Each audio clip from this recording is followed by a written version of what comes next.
Are you ready to dive in the world of project management? Hit that subscribe button as we explore how to stay relevant in an agile workforce. In all projects, you will deal with varying levels of uncertainty. That's why, as a project manager, you have to understand how to deal with uncertainty. We're going to talk about uncertainty, which is a performance domain you're going to have to understand and become a subject matter expert as a project manager. Let's dig in. And once again, download the study guide while you are walking through this video. So all projects are going to deal with some varying degree of uncertainty. And uncertainty is the need for understanding and awareness of issues, events, and paths to follow or solutions to pursue. So think of that. Think about that again. Let's read that one more time. It's the need for understanding and awareness. The need for understanding and awareness. So when you don't have that, that means you're uncertain. You're uncertain or unaware of events or paths to follow or solutions to pursue. So think of that. That's a lot of times that uncertainty originates where and why that project is beginning. The aspects of the environment that contribute to uncertainty are critical. You really want to know these things because you want to be able to analyze, and as a project management professional, you need to be able to understand the aspects of an environment that creates that uncertainty and how you can mitigate that potentially. Economic factors such as volatility in prices, availability of resources, ability to borrow funds, and inflation. We've been dealing with that recently, and also deflation. Technical considerations such as new or emerging technologies, complexity associated with systems or interfaces, legal or legislative constraints. This could be a killer. It can stop you or prevent you from going to market if you have legal or legislative constraints. Physical environments as it pertains to safety, weather, or working conditions. Imagine if you're trying to perform a project during a hurricane, or you're in California where you're in an earthquake zone. You're going to have to adjust. These are aspects within an environment that contribute to uncertainty. Ambiguity associated with current or future conditions. Now that is the big one. Ambiguity associated with current or future conditions. That is the key one, I think, personally. Social and market influences are shaped by opinion, media, political influences, and it can be either internal or external to the organization. So, all encompassing, there's a lot of things that contribute to uncertainty. And as the project manager, you're going to have to deal with uncertainty on every project. 4 ways to combat uncertainty, these are critical. Number one, you're going to need to gather information. And you're going to gather this information through market research. You're going to engage experts. You're not the subject matter expert in those areas of uncertainty. You may be the subject matter expert in project management. So you need to engage those individuals. Prepare for multiple outcomes. You need to have a primary and backup plan. You don't want to go in there with one plan in mind, one vendor in mind. That can lead to disaster. You want to identify the most likely outcome on which to focus. You want to make sure that when you're making a determination of what outcome or what you need to focus on, you make a decision on what you're going to prioritize. You can't do everything. You need a set-based design. Multiple designs or alternatives can be investigated in early projects to reduce the uncertainty. So you need to investigate these things early on. Allow the team to look at trade-offs, such as time versus cost, quality versus cost, and risk versus schedule, and schedule versus quality. These are key things that you can have trade-offs for. So you want to have that set-based design where you can look at alternatives. And you also want to, more importantly, build in resilience. If you're not building in resilience, then when uncertainty comes, it may all fail. The ability to adapt and respond quickly is building resilience. So you want to be able to build that resilience. And this applies to the project team members and also the organizational processes. You have to make sure that your processes have resilience in there, that you can bounce back, you can adapt, and that it's not going to just take you out of the market.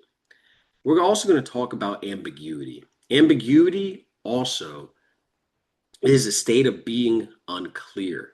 This ties in with uncertainty. The state of being unclear. Look at that image that you see with the individual, and he's just confused. It's pointing in multiple different directions. It's unclear. This individual is having difficulty in identifying the cause and effect. So think about that.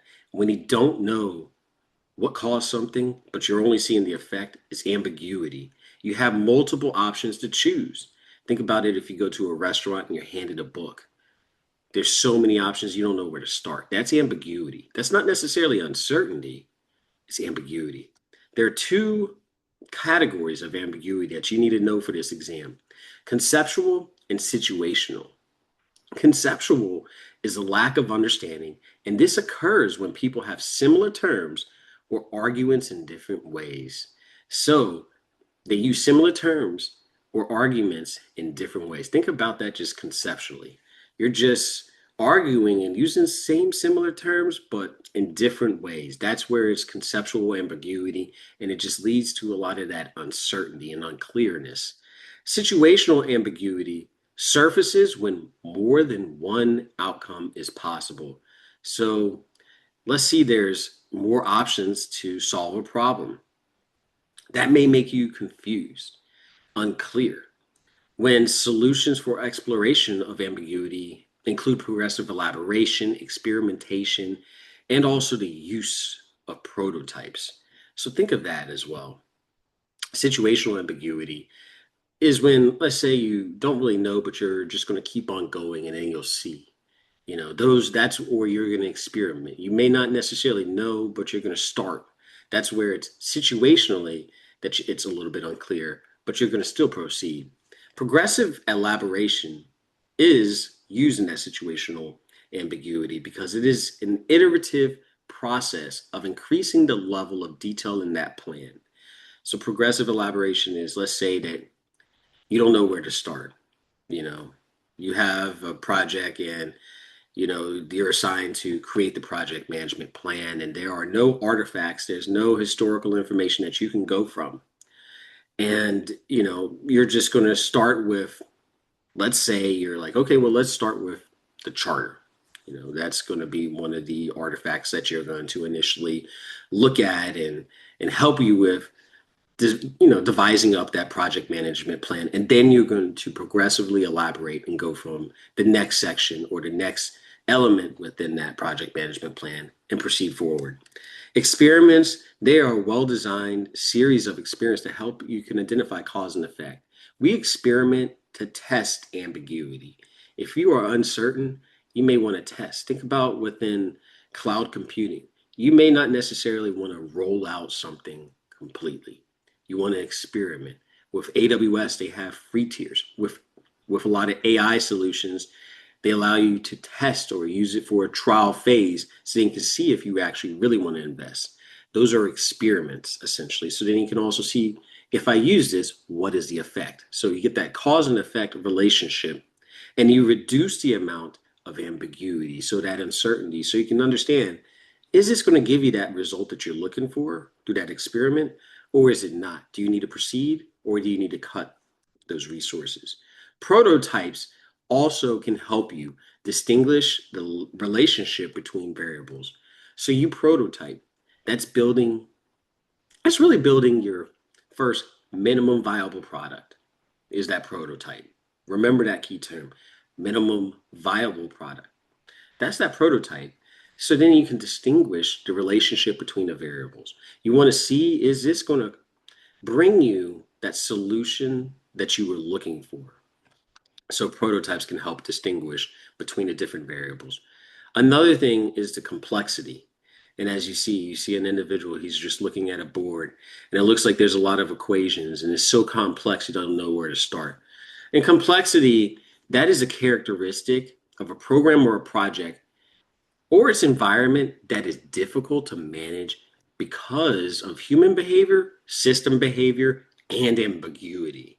So think of that. That's a lot of stuff going on. That's why it's complex. It's a characteristic of a program, project, or an environment that is difficult to manage, once again, because of system, human behavior, or ambiguity.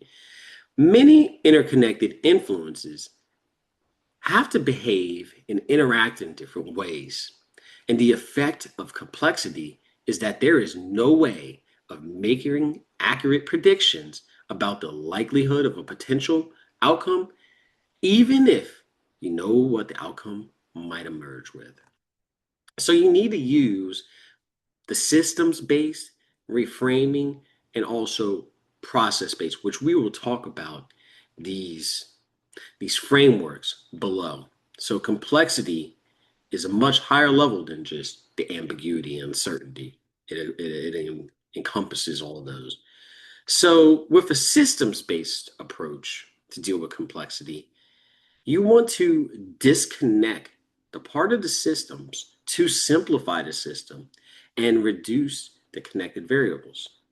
So if it's too complex, you have so many variables, it's best to decouple, to disconnect parts of it so you can evaluate it a little bit easier. Also, what you can do with a systems-based approach is run a simulation.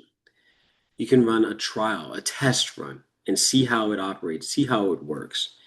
That rather than setting it live, it's better to test. Let's say we're just doing a test email in MailChimp. That's a simulation. So then before actually releasing it live and seeing, oh my goodness, I had a major issue. It doesn't look, the UI and UX is completely thrown off. So that's the simulation. We can also have reframing. Reframing, you do that by two ways, either through diversity or balance. So reframing, you're taking something that's out of picture and you want to reframe it. And you reframe it through diversity. And this is viewing it, that system, with diverse perspectives, not your own perspective, but through other lenses that can help you reframe. You also, and that help, and that's done through brainstorming, Delphi methods, divergent and convergent. And we'll discuss a little bit more in detail about some of those methods in other study guides. And then you can also reframe through balancing. And that is balancing data.